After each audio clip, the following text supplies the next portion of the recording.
¿Qué tal, chicos? Para continuar nuestros estudios sobre las nuevas teorías de la física que nacieron a partir de los años 1900, lo que la gente conoce generalmente como física moderna, vemos este segundo video que nos va a hablar sobre el efecto fotoeléctrico. Un detalle muy importante, ¿no?, es que el efecto fotoeléctrico fue descubierto en el año 1887 por nuestro amigo Hertz. Sí, ese que tú utilizas para medir la frecuencia en el MAS, en las ondas mecánicas, sí, ese mismo.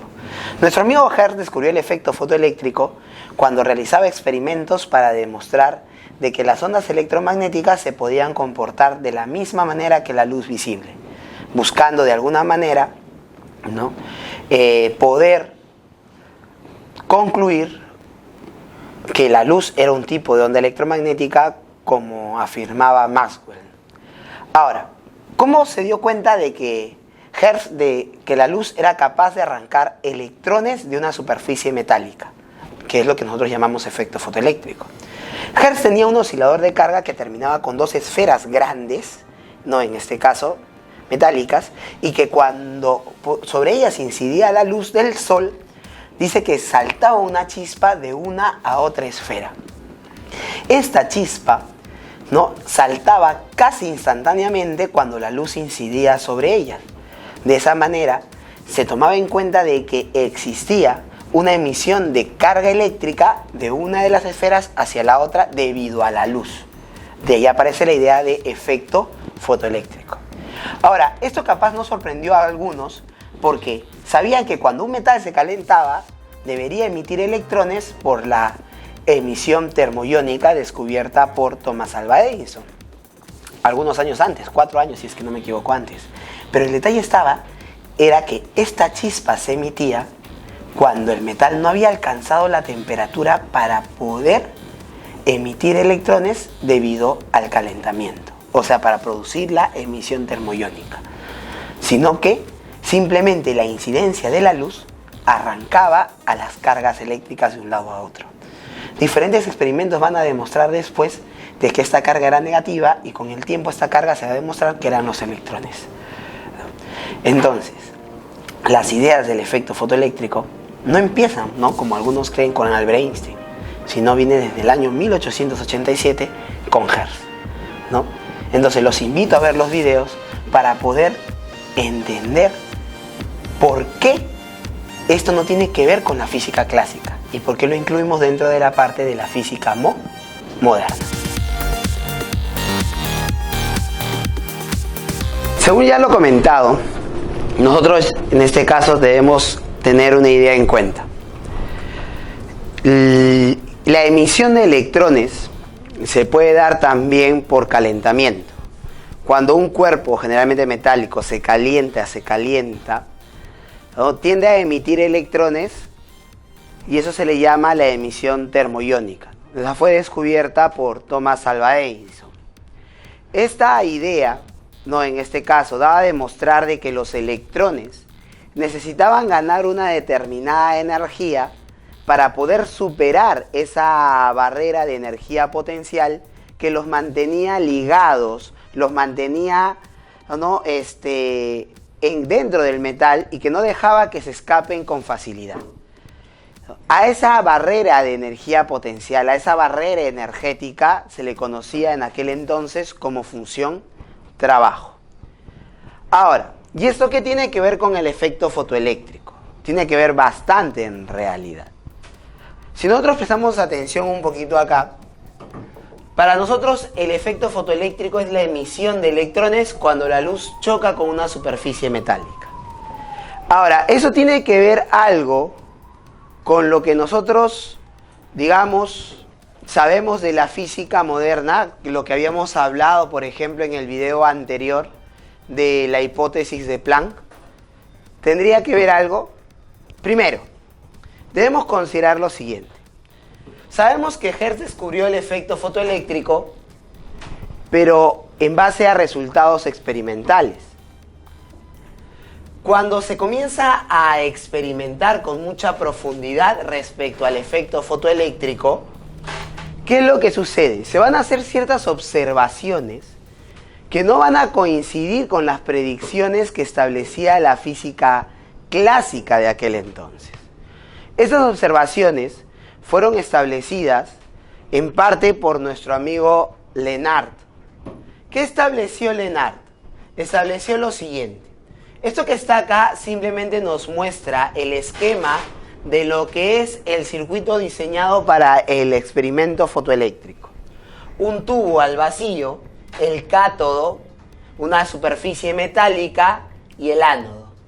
En este caso, la luz ingresa y entre el cátodo y el ánodo se establece una especie de diferencia de potencial, un voltaje, ¿no?, dado por un suministro o una fuente de FEM.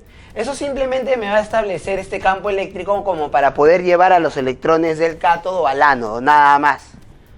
Entonces, la luz que llegaba al cátodo, ¿no?, generaba la producción, o mejor dicho, causaba la emisión de fotoelectrones que debido a un campo eléctrico se llevaban al ánodo. Este campo eléctrico, al llevar los electrones al ánodo, ¿no?, se generaba una variación de carga respecto al tiempo, lo que producía una corriente eléctrica. Esta corriente la vamos a llamar fotocorriente, que se determinaba en el amperímetro su intensidad respectiva. Con un voltímetro se detectaba cuál era la diferencia de potencial o voltaje entre el cátodo y el ánodo, que se va a expresar, ¿no?, en este caso, ¿no?, como el voltaje entre, ¿no?, el ánodo y el cátodo, ¿no? Generalmente era lo que se obtenía del voltímetro, ¿no? Ahora, una de las ideas que se tenían era que si la luz incidía, debería esperarse un tiempo para que los electrones puedan ser emitidos. ¿Cómo es esto, Eleazar? Lo que pasa es que la física clásica establecía que la energía que provenía de una onda electromagnética dependía de uno de sus aspectos, en este caso, ¿no?, la intensidad de la radiación. ¿Qué era la intensidad de la radiación? La intensidad de la radiación es la cantidad de energía por unidad de tiempo y por unidad de superficie. Entonces, según lo que se sabía, la intensidad de la radiación llegaba a la radiación electromagnética, la luz, llegaba a la superficie y por eso la vamos a llamar radiación incidente. Al llegar a la superficie, ¿no?, los electrones van ganando esta energía hasta adquirir la energía suficiente para escaparse. Pero ¿cuál es el problema? Que en el experimento no se observaba este tiempo que necesitaba el electrón para ganar la energía suficiente.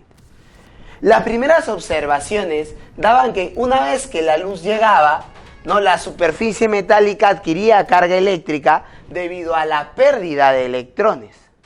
Eso significaba ¿qué cosa? Significaba que, ¿no?, la emisión de electrones era casi instantánea. En la actualidad nosotros sabemos que sí existe un tiempo de retraso, que es, ¿no?, en el orden de 10 a la menos 9 segundos, o sea, en el orden de los nanosegundos. O sea, un tiempo realmente pequeño, ¿no? Por eso inicialmente se consideraba que era instantáneo. Pero una idea de Eleazar para poder entender el error de la física clásica, una idea era que la física clásica establecía que una superficie metálica conocida debería esperar aproximadamente 100 días para poder observarse carga eléctrica sobre ella, o sea, la pérdida de electrones debido a la luz. Entonces, esto era uno de los primeros inconvenientes que tenía la física clásica. El segundo inconveniente que tenía la física clásica, que todo era arrojado a través del experimento, era que si uno no utilizaba una luz con una frecuencia adecuada, entonces no se producía efecto fotoeléctrico sin importar la intensidad de la radiación que se emitía. A ver, Eleazar, me perdí. Espérate. Yo te voy a intentar ayudarte. Vamos a entender nosotros lo siguiente. Cuando hablábamos de la radiación electromagnética en el video anterior, por eso es importante revisar el video de radiación de cuerpos negros, ¿no?, para poder entender un poco el concepto de lo que se quiere llegar, era que habíamos dicho que la frecuencia estaba asociado al color de la luz. Por ejemplo, antiguamente cuando uno iba a la disco encontraba estos foquitos que estaban de a 3, ¿no?, en las paredes, que se llamaban semáforos. Tenían 3 colores de luces, por ejemplo, rojo, amarillo y verde. Para el color rojo hay una frecuencia, para el color amarillo hay una frecuencia y para el color verde hay una frecuencia. ¿Qué viene a ser la intensidad? Fácil. Tú te compras un foco y ves que el foco brilla poquito. Te compras otro foco y ves que el foco brilla bastante. Entonces, eso es lo que nosotros llamamos intensidad. O bueno, es lo que asociamos a la intensidad. ¿Qué tanto brilla la luz? Entonces, la física clásica establecía que a mayor intensidad debería haber mayor energía porque brillaba más la luz, por decirlo así. Y que la frecuencia no tenía nada que ver con la energía de la radiación. Por lo tanto, la física clásica establecía que si una superficie metálica era irradiada por la luz, entonces, dependiendo la intensidad, se debería demorar más o menos tiempo para generar la emisión de fotoelectrones, pero que sin importar su frecuencia se iba a emitir, porque la frecuencia no tenía nada que ver. Esa era la visión clásica. Los experimentos de Lenard establecían todo lo contrario, una situación contradictoria a la física clásica. Existía una frecuencia mínima para la emisión de la luz. Si la luz que provenía al cátodo no tenía esta frecuencia mínima, tenía una frecuencia menor, sin importar la intensidad de la radiación, no se emitían fotoelectrones. Era un punto a tallar. El otro punto que se fue descubriendo después, ¿no?, fue que la energía cinética de los fotoelectrones que se emitían dependía, en este caso, ¿de qué? De la frecuencia de la radiación. Los experimentos demostraron que la energía de los electrones, de los fotoelectrones, dependía linealmente con la frecuencia de la radiación incidente, de la luz que llega a la superficie metálica. Entonces, pero Eleazar, si el electrón es chiquititito, ¿cómo podían medir la energía cinética de estos? Simple, por medio de lo siguiente. Así como establecimos un campo eléctrico para poder llevar a los electrones del cátodo al ánodo, podemos invertir este campo eléctrico, lo que van a considerar un voltaje negativo, en lo que más adelante van a ser las gráficas. Ahora, ¿qué es lo que nosotros podemos considerar? Consideramos que el trabajo neto, por el teorema del trabajo y la energía, sabemos nosotros, y si no lo sabes yo te lo digo, es igual a la variación de la energía cinética. El trabajo neto es igual al trabajo realizado solo por el campo eléctrico en el interior de este tubo al vacío. Por lo tanto, me va a quedar de esta manera. Ojo, que este es la carga del electrón, pero en valor absoluto, o sea, solamente su valor positivo. Por eso acá le hemos puesto, ¿no?, 1,6 por 10 a la menos 19 coulomb. No hemos considerado el signo. Ahora, en este caso que está acá, lo que nosotros queremos es, ¿qué cosa? Detener al electrón. ¿Por qué? Porque el trabajo del campo para frenar al electrón va a ser igual a la energía cinética con la que sale el electrón. Por eso el trabajo es negativo. Debido a las ecuaciones simplemente llegamos a esta ecuación, que la energía cinética máxima era igual a la carga del electrón por un voltaje. Y este voltaje se llamaba voltaje de frenado. Pero espérate, Eleazar, aguanta. Observa tú. Si este voltaje de frenado es mayor, quiere decir que la energía cinética de los electrones es mayor. O sea, Lenard y cualquier otro científico que quiera realizar este experimento no necesitaba observar en realidad los electrones. Se sabía que se emitía fotoelectrones por la lectura en el amperímetro. Si el amperímetro registraba un valor diferente de 0, quiere decir que estaban llegando electrones al ánodo, así de simple. Y si yo, una vez que observaba que el amperímetro marcaba una intensidad de corriente diferente de 0, volteaba el voltaje, y aumentaba el voltaje hasta desaparecer la fotocorriente, acá el amperímetro registra 0 otra vez, en ese instante en la lectura del voltímetro era el potencial de frenado, el voltaje que usé para detener a los electrones. De esa manera se podía saber dos cosas: la energía cinética, cómo dependía la energía cinética, y lo otro que nosotros podíamos saber era si había o no había efecto fotoeléctrico sin necesidad de observar a los electrones. Entonces, rápidamente recapitulamos lo que hemos dicho. Si la luz llega, los electrones salen. ¿Cómo sé que salen? El amperímetro marca diferente de 0. Si quiero detener a los electrones, volteo el voltaje que he utilizado. ¿Para qué? Para frenar a los electrones. Una vez que la fotocorriente se haga 0 otra vez, quiere decir que el voltaje que he utilizado es el necesario para frenar a todos los electrones, hasta los más energéticos. Por eso, no tenemos esta relación entre la energía cinética y el voltaje de frenado. De esa manera, ¿no?, el experimento que establecía para Lenard. Podemos observar estas dos gráficas. Primero, que sin importar la intensidad de la luz, cuánto brille la luz, sin importar eso, si la frecuencia de la radiación de la luz es la misma, el potencial de frenado es el mismo. Es el mismo. Pero, si yo cambio la frecuencia de la radiación y mantengo una misma intensidad, ¿qué es lo que va a suceder? Si yo cambio la frecuencia de la radiación pero mantengo la misma intensidad, cambia el potencial de frenado. ¿Cómo cambia el potencial de frenado? A mayor frecuencia de la radiación, mayor potencial de frenado. ¿Qué es lo que establecía entonces estas gráficas? Primero, que el potencial de frenado, o sea, la energía cinética máxima de los fotoelectrones, no dependía de la intensidad de la radiación. Y para sorpresa de muchos, de propios y ajenos tal vez, la energía cinética máxima de los fotoelectrones aumentaba con la frecuencia, ¿ya? La energía cinética máxima aumentaba con la frecuencia. Y eso sí era novedoso para la física de aquel entonces. ¿Por qué? Porque, como habíamos dicho hace ratito, para la física clásica la energía de la radiación no dependía de la frecuencia, no tenía nada que ver con la frecuencia de la radiación.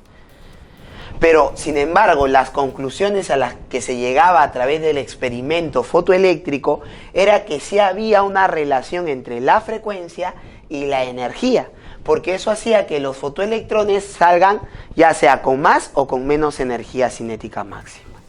Entonces, estas cosas ponían en jaque, ¿no?, a las ideas de la física clásica. Entonces, ¿cuál era la forma en la cual nosotros podríamos explicar el efecto fotoeléctrico si no era a través de la física clásica? La otra relación era esta, ¿no? La energía cinética máxima de los fotoelectrones, representada por el potencial de frenado, ¿no?, dependía linealmente de la frecuencia de la radiación, de la frecuencia de la luz. Pero espérate, habíamos dicho que Lenard se había dado cuenta de que no cualquier frecuencia de la radiación generaba el efecto fotoeléctrico, que se necesitaba de una frecuencia, y esa frecuencia mínima se observaba por acá. Es cierto que la dependencia era lineal, pero a partir de un valor de una frecuencia mínima, llamada frecuencia umbral, o antiguamente también la llamaban frecuencia de corte, porque es justo donde corta la recta. Pero después de esa frecuencia, no por debajo de esa frecuencia, no se necesitaba un voltaje de frenado porque no se detectaba corriente en el amperímetro, no había fotocorriente. Por lo tanto, se llegaba a la conclusión de que no había efecto fotoeléctrico. Entonces, esa era una de las ideas que se tomaban en cuenta, ¿no? Muy bien. Entonces, hasta acá nosotros ya tenemos un poquito los antecedentes, ¿no?, a lo que va a ser la teoría, mejor dicho, de Albert Einstein respecto al efecto fotoeléctrico. Debemos considerar primero lo siguiente. Nuestro amigo Albert Einstein va a enunciar la teoría del efecto fotoeléctrico en el año 1905, haciendo uso de las ideas de Planck que habían sido no comentadas o publicadas en el año 1900 ya, o sea, 5 años antes nada más. Pero una idea que va a usar Einstein para poder considerar la teoría de Planck válida era que la entropía, ¿no?, en la cavidad se podía calcular de la misma forma que la de los gases ideales, ¿no?, encerrados. O sea, existía una relación entre ellos, ¿no? En otras palabras, la probabilidad que se utilizaba en gases ideales era la misma o tenía una forma muy similar para la energía en lo que era el efecto, ¿no?, en la cavidad, ¿no?, en el cuerpo negro. Entonces, de esa manera Einstein va a considerar que las ideas de Planck son válidas, porque explicaban un fenómeno real, que no contradecía una idea que ya había sido demostrada que era correcta. Entonces, por eso Einstein va a usar esas ideas de Planck para poder llevar a cabo la explicación del efecto fotoeléctrico. Debemos considerar de que Einstein no la va a tener fácil en realidad. En el año 1905 es cierto que Einstein va a publicar 3 artículos, ¿no?, los que ya la mayoría que está ligado a las ciencias o este mundo seguro conoce, y los que queremos conocer tal vez un poquito más, no vamos a conocer tal vez recién, ¿no? Se va a publicar la teoría especial de la relatividad, la explicación del movimiento browniano y la teoría del efecto fotoeléctrico, ¿no? Primero la teoría del efecto fotoeléctrico. Pero como comentamos, ¿no?, en este caso, no la va a tener fácil Einstein. ¿Pero por qué no la va a tener fácil? Porque va a tener se va a generar muchos rivales, debido a la teoría de la relatividad, debido a la teoría misma del efecto fotoeléctrico. Se le va a considerar que muchas de sus ideas no eran propias de él, sino estas ideas eran más que todo copias inicialmente, y va a ganarse muchos detractores. Pero gracias a él, ¿no?, Planck le va a mostrar su apoyo, ¿no?, en este caso. Y eso le va a servir bastante porque va a ganar una cierta cantidad de aliados, ¿no?, en las sociedades internacionales. Nosotros sabemos que Einstein en el año 1922 no va a recibir el premio Nobel, va a ganar el premio Nobel, pero él lo va a recibir recién en el año 1923. Y hay toda una historia, ¿no?, en esta parte.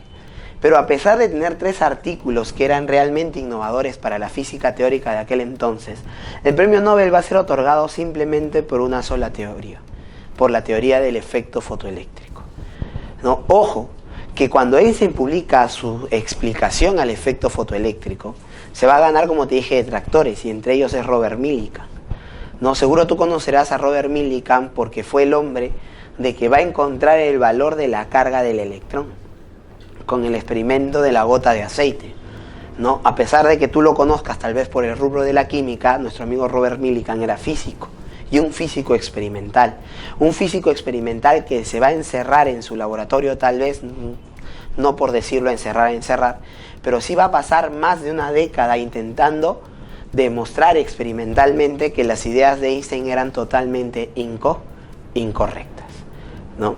Pero ¿cuáles eran las ideas de Einstein? Eso lo vamos a explicar por este lado que está acá. Para poder determinar la ecuación que nosotros ya seguro por ahí hemos visto, ¿no?, en diferentes folletos tal vez, para el efecto fotoeléctrico, Einstein va a basar su idea no simplemente en la conservación de la energía. Pero vamos a intentar explicar un poquito el mecanismo, ¿no? En aquellos años de Einstein se sabía, ¿no?, que existían electrones y se consideraba de que estos electrones deberían estar, ¿no?, de alguna manera, ¿no?, en el material moviéndose tal vez, pero que no todos se encontraban, digamos, en un mismo lugar, por decirlo así, no estaban distribuidos a lo largo del material. Se consideraba que existían unos electrones tal vez que estaban más, digamos, más expuestos a la superficie, por decirlo así, y que de alguna manera se movían libremente, pero que de alguna forma se mantenían ligados al material, para lo que ya sabemos, ¿no?, que es la función trabajo, esa energía que los mantenía ligados, ¿no? Como si fuese la energía debido a la atracción que existe entre estos cationes y los electrones que están deambulando. Entonces, es cierto que la luz que proviene no solamente va a arrancar a estos electrones que están acá, sino también puede arrancar electrones que están dentro de estos cationes, tal vez, no sé exactamente. Recuerda que en aquellos años no se tenía todavía la idea de lo que era el átomo, ¿no? O sea, todavía se trabajaba en base a modelos conocidos. Y si nosotros basamos un poquito la idea cronológica, estamos en el año 1905, y la idea que se tenía en cuenta era la de Thomson, ¿no? Para el átomo, en la cual el átomo era esfera, ¿no? Y tenía los electrones incrustados como pasitas, y lo llamaban el budín de pasas, el muffin, no sé, muchos nombres le dan. Pero basado en esa idea, imagínate, ¿no? Justo que el átomo son como estas esferitas, y que estos electrones que están acá son los electrones que como si estuvieran en la superficie, ¿no? del budín. Pero como tú sabes, ¿no? Cuando te comes un budín, un panetón, no solamente la fruta, la pasa está encimita, sino también está metida en el interior, ¿sí o no? Entonces, esta luz podía arrancar los electrones que estaban encimita, como los electrones también que estaban un poquito más adentro. Y como tú sabrás, no todos van a salir con la misma energía, porque algunos van a necesitar más energía para escaparse, y los que están en la superficie necesitan menos energía para escaparse.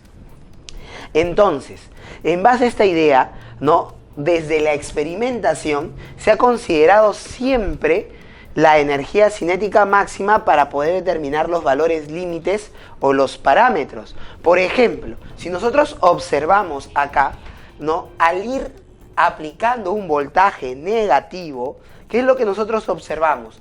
Que la intensidad de la fotocorriente va disminuyendo. ¿Por qué? Porque vamos deteniendo electrones, en este caso, fotoelectrones que habían sido emitidos.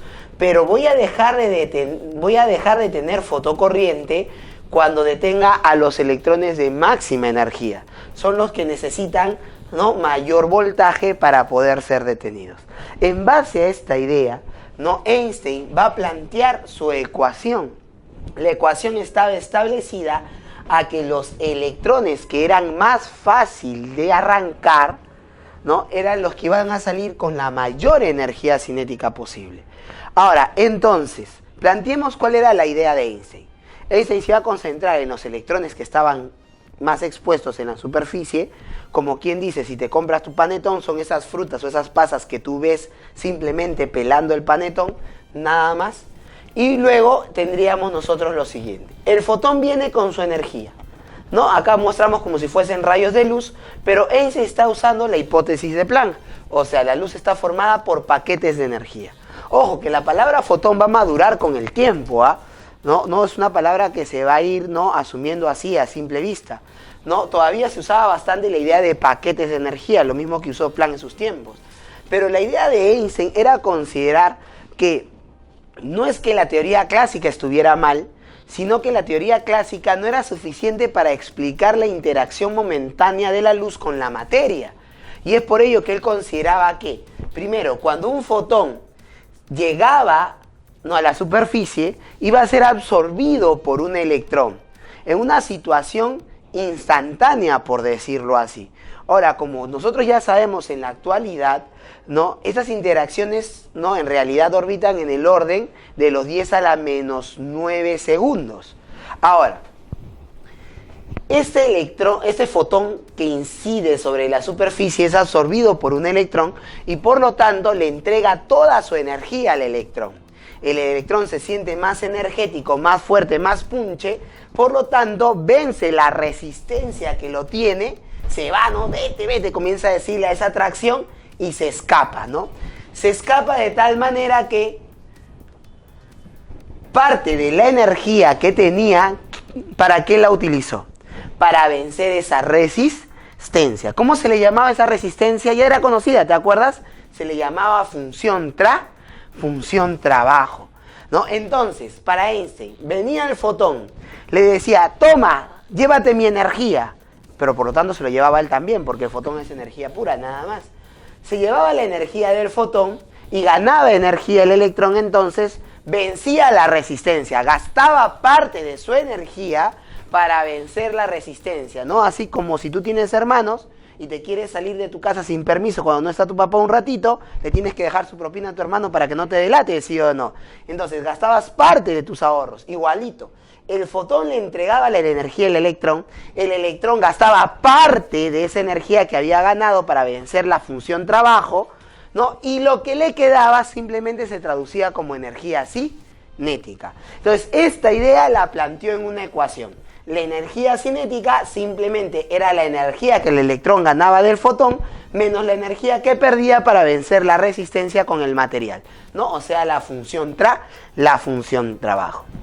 Para los tiempos de Einstein, para cuando Einstein plantea estas ideas, se sabía ya que la función trabajo dependía solamente del material, o sea, del tipo de metal que nosotros utilizamos.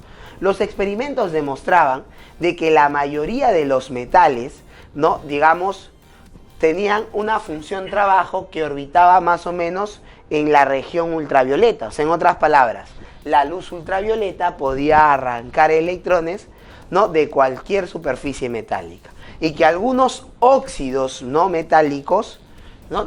Ya no era necesario luz ultravioleta, sino con solamente luz visible de ciertas características también era suficiente para poder arrancar electrones de su superficie.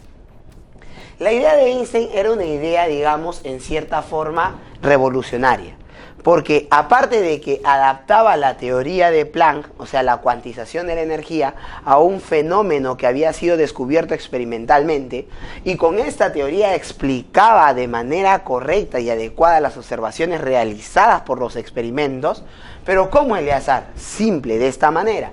Primero, sabemos nosotros que si el fotón no tiene la energía suficiente, no hay efecto fotoeléctrico. ¿Y eso cómo se traduciría? Que la energía que tiene el fotón tiene que ser mayor o igual a la función trabajo. De manera que para los fotones hay una energía mínima que se le llama energía umbral. Y eso está acá. Si es mayor o igual, quiere decir que la energía mínima que debe tener el fotón para poder por lo menos arrancar al electrón y dejarlo libre en la intemperie, en el espacio, era que su energía sea igual a la función trabajo. Entonces, como la energía de un fotón se puede calcular como h por frecuencia, esta frecuencia mínima era la frecuencia umbral. Recuerda que esta ecuación ya la hemos visto también cuando hicimos el video de la radiación del cuerpo negro, ¿no? Por eso es fundamental, de todas maneras, enganchar este video con el anterior. Entonces, tenemos nosotros acá h, que era la constante de Planck, la constante de proporcionalidad que propuso Planck que debería existir, y f era la frecuencia, en este caso f sub 0 es lo que nosotros vamos a llamar frecuencia mínima o frecuencia umbral. Esta frecuencia era la frecuencia que aparecía acá, en esta parte de la gráfica, ¿no? Entonces, a partir de acá había el efecto fotoeléctrico, o sea, la radiación necesitaba una frecuencia mínima. Lo decía la parte experimental y eso se podía deducir también de la ecuación que había planteado nuestro amigo Albert Einstein ahora para el efecto fotoeléctrico. El siguiente punto, Eleazar, la energía, ¿te acuerdas? La energía cinética máxima dependía de la frecuencia, ¿sí o no? Sí, la energía cinética máxima dependía de la frecuencia. ¿Dónde estaría eso? Acá. A mayor frecuencia de la radiación, reemplazando, esto viene a ser la energía del fotón, a mayor frecuencia de la radiación, ¿qué hay? Como esto de acá es una constante cuando se utiliza un metal determinado, mayor frecuencia de la radiación, mayor potencial de frenado. Eso era lo que predecía la gráfica. Te das cuenta que los exponentes que están acá acompañándonos son 1. O sea, en otras palabras, esto se puede determinar como una ecuación de grado 1. Por lo tanto, su gráfica sería una recta, como lo hemos visto también en la gráfica, ¿no? Por acá estaría la gráfica para que no se te vaya a olvidar. Una línea. Entonces, esto de acá otra vez establecía, ¿no?, las ideas, ¿no?, o mejor dicho, explicaba las ideas que se habían obtenido experimentalmente. Ahora, en este caso que está acá, debemos considerar nosotros lo siguiente. El valor de la constante de Planck se va a considerar como la pendiente de la gráfica. ¿Qué pendiente, Eleazar? La pendiente de esta gráfica que está acá. O sea, la pendiente, la inclinación, la medida de la inclinación de esta recta, ¿no?, va a ser la constante de Planck. Va a ser Robert Millikan el que va a determinar el valor de esta constante cuando realice los experimentos. Como habíamos mencionado, Robert Millikan no estaba de acuerdo, era uno de los tantos físicos que no estaba de acuerdo con las ideas de ¿quién? De Albert Einstein. Por eso se va a pasar, ¿no?, experimentando una y otra vez hasta que, en este caso, pueda llegar a su cometido de que Einstein estaba mal.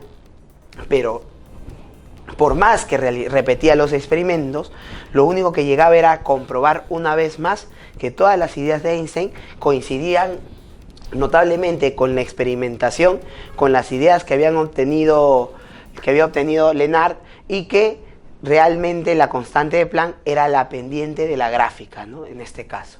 Ahora, la constante de Planck se expresa de dos formas. Como estamos mostrando acá, por lo general el experimento nos permitía medir los voltajes. Entonces, en vez de estar calculando la energía, esa carga de electrón se pasaba a dividir y la energía se daba en unidades de carga de electrón. De ahí aparece la unidad del electronvolt. Sabemos nosotros que el electronvolt es, ¿qué cosa? 1,6 por 10 a la menos 19 joule, como te dije, ¿no? La energía por unidad de carga de electrón era la idea que se tenía en aquel entonces, ¿no? Eleazar, pero ¿cómo se explicaba otro resultado experimental? ¿Cuál? Este que está acá. ¿Te acuerdas que tú me dijiste que para una misma frecuencia la intensidad de la fotocorriente variaba en forma proporcional a la intensidad de la radiación, ¿no? ¿Cómo era eso posible? Eso de acá, en realidad, esta parte que está acá no representaba mayor problema para la física clásica, ¿no? Pero esta parte sí, ¿te acuerdas? Pero eso ya lo hemos explicado. Lo que nos interesa ahora a nosotros es lo siguiente. Lo que pasa es que Einstein consideraba que existía la interacción entre un fotón y un electrón. El fotón le transmitía toda su energía al electrón y el electrón simplemente se escapaba al ganar esta energía. Pero cuando tú aumentas la intensidad de la radiación, habíamos dicho que la fuente de luz, el foco, la bombilla, ilumina más. Eso no significaba que cambiara la cantidad, la frecuencia de la radiación. O sea, en otras palabras, eso no significaba que cambiara la energía de un fotón, sino simplemente que se emitían más fotones. O sea, al aumentar la intensidad de la radiación, se emitían más fotones, nada más, de la fuente de luz. Por lo tanto, si un fotón arrancaba un electrón, dos fotones, dos electrones, tres fotones, tres electrones, y así sucesivamente. El número de fotones era proporcional al número de fotoelectrones emitidos, ¿no? De esa manera, ¿no?, se podía explicar esa gráfica, esa parte de la gráfica, ¿no?, que habíamos visto. Ojo, un detalle acá muy importante, ¿no? Es cierto que nuestro amigo Einstein consideró de que un electrón interactuaba con un fotón. En la actualidad se sabe, ¿no?, y ha sido demostrado a través de experimentos, que existe la absorción difotónica. O sea que un electrón puede absorber no un fotón, sino dos fotones. Pero es algo que no se considere todavía a nivel pre, ¿ya? A nivel pre simplemente nosotros hablamos de qué cosa, de que un fotón interactúa con un electrón, el electrón gana la energía y se escapa. Aumento la intensidad de la radiación, aumento la cantidad de fotones. Por lo tanto, si n fotones llegaban a la superficie, arrancaban n electrones. Si 2n fotones llegan a la superficie, aumenté la intensidad de la radiación, arranco 2n electrones. Y eso causaba el aumento de la fotocorriente. Pero al mismo tiempo explicaba por qué no variaba el potencial de frenado. Porque el potencial de frenado estaba asociado a la energía cinética máxima de los electrones y la energía de este no dependía de la cantidad de fotones que llegaba, sino de la frecuencia de la radiación. ¿Sí? Muy bien. Aunque no lo creas, la explicación de Einstein al efecto fotoeléctrico fue más o menos esto nada más, ¿no? La importancia del efecto fotoeléctrico estaba basado generalmente en la explicación sencilla y simple que le dio Einstein a este fenómeno y de los resultados experimentales que obtuvieron Lenard, entre otros, y luego Millikan después de la explicación de nuestro amigo Albert Einstein. La idea de la cuantización de la energía se comenzaba a aceptar y se va a llevar a la explicación de un fenómeno descubierto ya antes, la producción de los rayos X. Si nosotros tomamos en cuenta, en el año 1897, nuestro amigo, ahí está, Röntgen, ¿qué cosa va a descubrir? Va a descubrir accidentalmente que cuando bombardeaba un metal con electrones altamente energéticos, se producía, ¿no?, desde el ánodo, aquí está un poquito el gráfico que representa el experimento, ¿no?, se emitía una radiación no corpuscular, o sea que no tenía masa, así se conocía en aquel entonces, pero que sí era altamente energética. Se conoció como rayos X porque no sabía qué cosa era, por eso los llamó de esa manera, así de simple, ¿no? Ahora, una de las aplicaciones que le encontró fue de que esta radiación tenía una longitud de onda tan corta que podía ser absorbida por algunos metales como el calcio de los huesos y por lo tanto a través de esta radiación podía ver los huesos de una persona y fotografiarlos, ¿no? Y realmente lo hizo.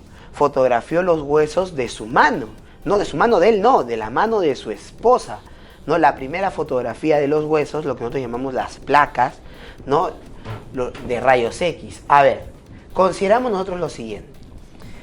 La emisión producida debido al choque de electrones altamente energéticos tenía una longitud de onda tan pequeña que también se usó, mejor dicho, para otra cosa, para medir radios atómicos. Y eso es otro experimento, ¿no?, en este caso. A nivel pre nos hacen muchas preguntas respecto a esta parte, ¿no? Esta parte, por ejemplo, se detalla bastante en lo que es la ciencia de los materiales, ¿no? El experimento de difracción de Bragg, para poder establecer, ¿no?, la relación que existía entre la distancia entre dos planos cristalinos, que coincidía con el diámetro atómico en los metales, y el ángulo en el cual se dispersaban los rayos X, ¿no?, la radiación X. En este caso que está acá, lo que nos interesa a nosotros es detallar un poquito cómo es la producción de rayos X. Como nosotros sabemos, ¿no?, se conocía la emisión termoiónica. Entonces lo que hizo nuestro amigo Röntgen era considerar la emisión de ¿qué? De electrones por el calentamiento, en ese caso de wolframio, tungsteno en aquel entonces, que se conectaba, digamos, a una fuente que por corriente eléctrica se calentaba. ¿Cómo es eso, Eleazar? De verdad me parece muy curioso. Hijo, esa realidad es muy común. Son las bombillas eléctricas, las antiguas, esas bombillas no ahorradoras, lo que se conocía como focos incandescentes.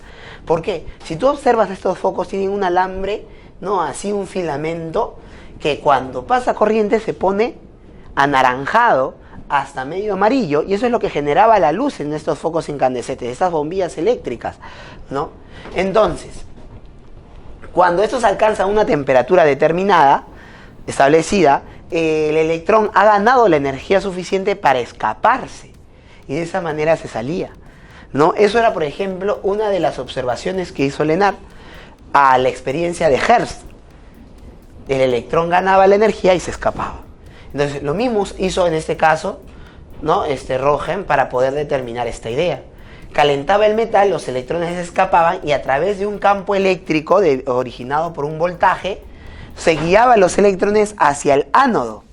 Pero no solamente los electrones se guiaban, sino que el campo eléctrico era tan intenso, ¿no?, en el orden de entre 1000 a 100.000 volts, los electrones iban ganando energía y al impactar con el ánodo, que había un metal, digamos, perdían su energía cinética, eran desacelerados bruscamente generando ondas electromagnéticas, ¿no?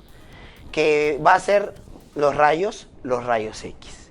Ahora, dentro de los rayos X existe, ¿no?, una gráfica que evalúa su intensidad en función de la longitud de onda, que viene a ser esta que está acá, ¿no? En la gráfica experimental se va a determinar una longitud de onda mínima. Los rayos X no se emitían de cualquier longitud de onda, había una longitud de onda mínima. ¿A quién se le va a asociar esta longitud de onda mínima? Se le va a asociar a los fotones de mayor energía. ¿Cómo puedo calcular, Eleazar, esta longitud de onda mínima? Simple. Por conservación o por el teorema del trabajo y la energía cinética, el trabajo total o trabajo neto otra vez viene a ser solo ¿quién?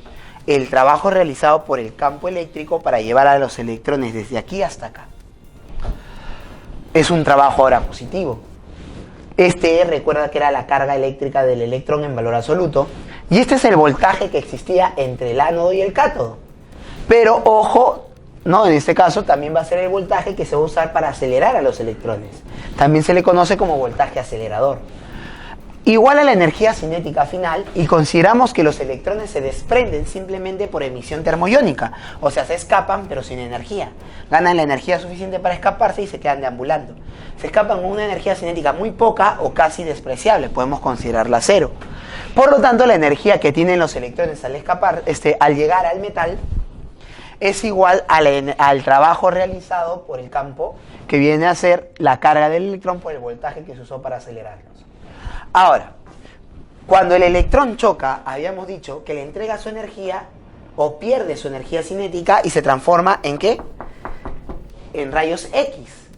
Pero si nosotros consideramos que un electrón al impactar pierde toda su energía cinética y toda esta energía se transforma en un fotón de rayos X, podemos determinar nosotros esta igualdad, que la energía que tenía el electrón antes de chocar cinética es igual a la energía del fotón de rayos X que se va a crear debido a la energía perdida por el electrón. Si yo reemplazo lo que llegué acá, tendría esto. Pero recuerda que también la energía de los fotones se calcula como constante de Planck por la frecuencia. Ya tengo la frecuencia, ¿no? Esta es la frecuencia máxima porque estoy considerando que toda la energía se ha transformado. Oye, Eleazar, ¿qué pasaría si en un problema a mí me dicen que solamente la mitad de la energía del electrón se transforma en la energía de un fotón de rayos X? Simple. O sea, puedes hacer la misma igualdad, pero en vez de usar toda la energía cinética, ¿qué usaría? Solamente la mitad. En este caso estamos considerando, ¿no?, para poder calcular esta longitud de onda mínima, que se va a obtener cuando, ¿no?, en un mundo ideal, toda la energía cinética del electrón se transforme en un fotón de rayos X, llegando a esta igualdad simplemente. Ahora, recuerda que la velocidad de la luz, ¿no?, en el vacío es lambda, la longitud de onda, por la frecuencia. En este caso, esto de acá va a ser la longitud de onda del fotón de rayos X, y esta es la frecuencia asociada a la radiación de rayos X. Ahora, si yo despejo la frecuencia sería ¿qué cosa? Rapidez de la luz en el vacío sobre la longitud de onda. Si yo reemplazo acá, tendría entonces la frecuencia máxima sería la rapidez de la luz entre la longitud de onda mínima, que es justo la que está acá, ¿no?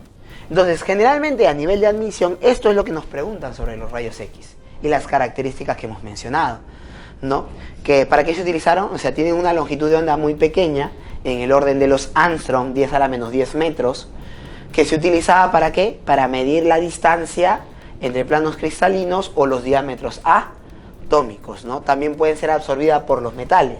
Por ejemplo, me pueden preguntar, ¿la radiación de rayos X puede atravesar cualquier metal? No.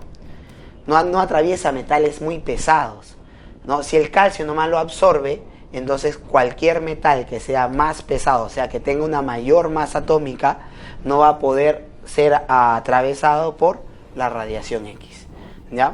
Entonces, generalmente esas ideas nosotros debemos tomar en cuenta de los rayos X, ¿no? En la actualidad ¿existen diferentes aplicaciones? Sí, pero generalmente la gran mayoría de ellas es para tomar, ¿no? Fotografías a lugares donde la luz visible o el ojo humano o los instrumentos ópticos no llegan, ¿ya? Entonces con eso estaríamos terminando esta parte, ¿no?, de lo que viene a ser el efecto fotoeléctrico. Efecto fotoeléctrico y la producción de rayos X, que simplemente en cierta forma nos va a demostrar o va a reforzar la idea de que la energía estaba cuantizada. A partir de acá va a existir una nueva tendencia, ¿no? O sea, ¿qué va a quedar con la luz? Si la luz viene en paquetes de energía, en fotones, entonces la luz volverá a ser una teoría en cierta forma corpuscular. Ya no podríamos considerar, ¿no?, la corpuscular tanto de Newton, porque en este caso las partículas de luz no poseen una masa determinada, ¿no? O mejor dicho, no poseen una masa los fotones de luz. Pero sí volveríamos a hablar otra vez de una naturaleza de partículas. La teoría va a ir aumentando, los experimentos y los descubrimientos respecto a los comportamientos de la luz van a ir aumentando. ¿De qué forma, Eleazar? Simple, hay que considerar lo siguiente, que no va a quedarse acá en la producción de fotones de rayos X, sino, por ejemplo, Compton después va a desviar electrones con fotones de rayos X, lo que se conoce como el efecto Compton, lo que demostraría que los fotones, a pesar de no tener masa, se pueden comportar como corpúsculos o partículas, ya que son capaces de transmitir cantidad de movimiento. Entonces, la idea no podía quedarse allí nomás, y por eso más adelante va a aparecer Niels Bohr para establecer un famoso principio, el principio de complementariedad o correspondencia, en la cual a partir de donde se conoce la famosa teoría dual de la luz. La luz tiene doble comportamiento, onda y partícula, y no es que sean comportamientos contradictorios, sino que simplemente son comportamientos complementarios. ¿Sí? Muy bien. Con esto hemos terminado ya tanto lo que es las ideas previas, ¿no?, al inicio de la física moderna y una de las primeras teorías que se consideran dentro de la física moderna. Estamos hablando de la radiación del cuerpo negro en el video anterior y la explicación del efecto fotoeléctrico. Como habíamos mencionado, ¿no?, el efecto fotoeléctrico va a ser una de las primeras teorías que nos va a llevar de nuevo, ¿no?, a considerar a la luz como un conjunto de partículas, ¿no?, una teoría que va a explicar un fenómeno, ¿no?, real, que era el efecto fotoeléctrico, no la teoría de Einstein. En este caso que está acá, ¿no?, faltaría hacer un video de ejercicios, ¿no?, para dejar, ¿no?, empalmada la teoría con la práctica, ¿no? Y como siempre, pedirles si tienen algún comentario, alguna sugerencia que nos puedan hacer llegar, o si tienen sus problemitas por ahí que no les haya salido respecto al efecto fotoeléctrico, nos las puedan hacer llegar por nuestros diferentes medios, ¿no?, para poder, ¿no?, también resolverlas, sino en el video práctico, ¿sí?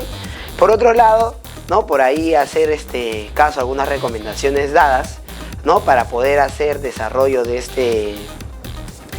estas teorías. Nos hemos apoyado, ¿no?, un poco en lo que viene a ser el C.R. Zemansky y John Freeman, la parte de física moderna, el Serway de física moderna, ¿no?, y por ahí algunas que otras lecturitas, ¿no?, que no tienen un autor muy conocido que digamos. ¿Sí? Muchas gracias por la atención. Espero que les pueda haber gustado, les pueda haber, sobre todo, puedan haber aprendido algo que les pueda ayudar también, ¿no?, en su camino de preparación o para lo que deseen, ¿no? Muchas gracias y hasta nuestro próximo video.